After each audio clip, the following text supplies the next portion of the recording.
Oi, meu nome é Beatriz, eu sou aluna da Universidade Federal de Alfenas, no campus Poços de Caldas. Eu vou falar agora sobre a interpolação pelo método de Lagrange. Essa é a matéria de recursos computacionais 3 e eu vou falar em linguagem C. Bom, primeiramente, o que é a interpolação?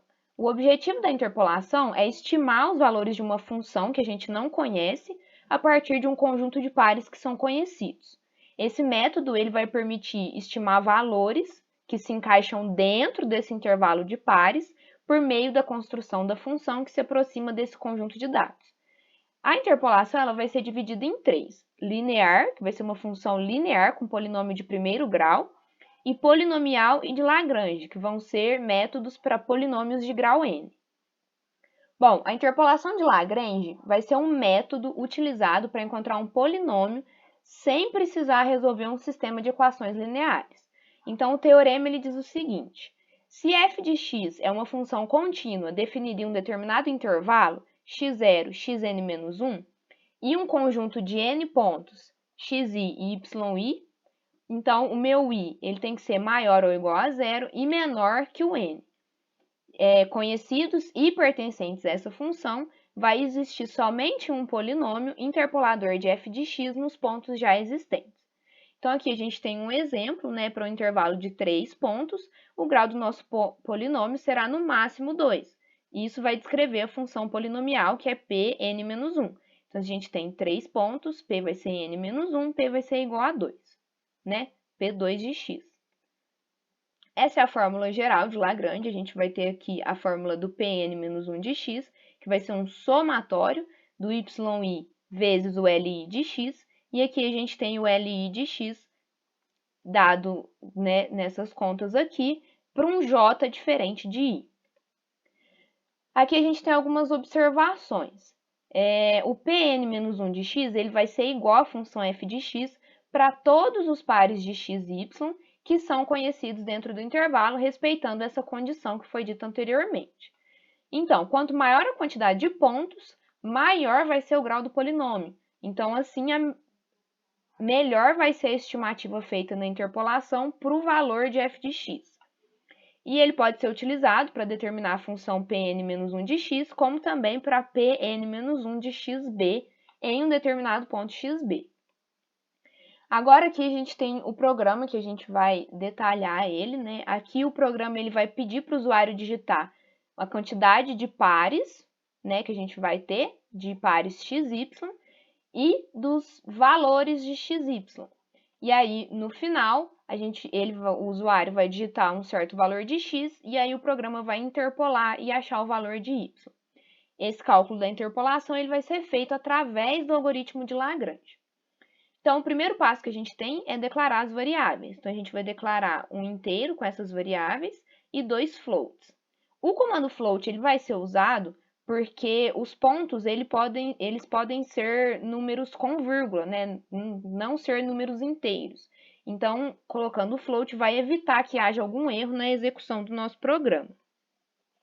Depois disso, a gente vai pedir para o usuário digitar qual é a quantidade de pares que a gente vai ter.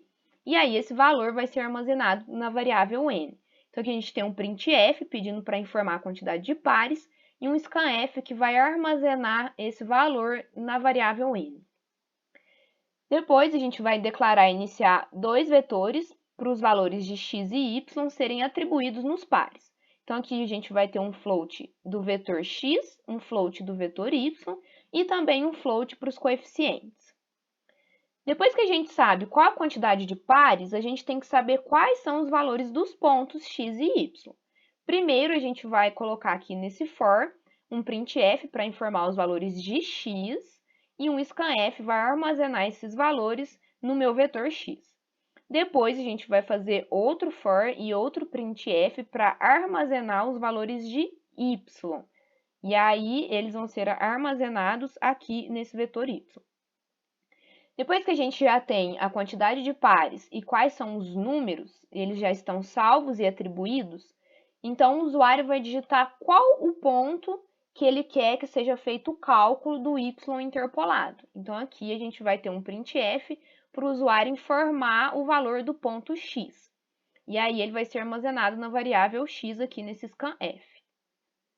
E aí, por fim, só nos resta fazer os cálculos. Então, a nossa variável coef ela vai ser inicializada em 1 e a gente vai realizar, a gente não, né? O programa vai realizar o cálculo de cada elemento do vetor de coeficientes, utilizando aquela equação que foi mostrada anteriormente de Li de x, sendo que o nosso i tem que ser diferente do j para não zerar o denominador. Então, aqui a gente vai ter o coef inicializando em 1, aqui a gente vai ter um if mostrando que o nosso i tem que ser diferente do j, e aqui o cálculo do coeficiente. Bom, agora cada resultado ele vai ser armazenado em um vetor para o cálculo do nosso Pn-1 de x. E o nosso y ele vai ser iniciado em 0 para garantir que o endereço da variável esteja vazio, ou seja, para garantir que não tenha nenhum lixo de memória naquele endereço para não causar problema na nossa execução do programa, né? E aí, depois é colocado na tela o valor já interpolado de y. Então, a gente tem aqui o y sendo igualado a 0, e aí aqui a gente tem a conta do nosso y, e aqui um printf informando o valor interpolado de y já. Bom, aqui agora eu já tenho o programinha, né, que foi exemplificado nos slides, ele está todo aqui nesse compilador online em linguagem C, e eu vou rodar ele para a gente ver como que o programa funciona. Bom, primeiramente a gente vai informar a quantidade de pares, aqui eu vou colocar 3 pares, e aí ele vai pedir para a gente informar primeiramente os valores de x. Então, o meu primeiro valor vai ser 1, o segundo vai ser 5, e o terceiro vai ser 3. E aí, agora, ele vai pedir para informar os valores de y correspondentes. Então, o primeiro vai ser 0, o segundo vai ser 2, e o meu terceiro vai ser 5. E aí, por fim, a gente vai informar qual o ponto x que a gente quer descobrir. Então, aqui eu vou colocar o x como 2. Eu quero saber qual que é o y interpolado para o ponto x igual a 2. E aí, agora, ele vai fazer essa conta para mim e me dar o resultado. Então, aqui a gente tem que o valor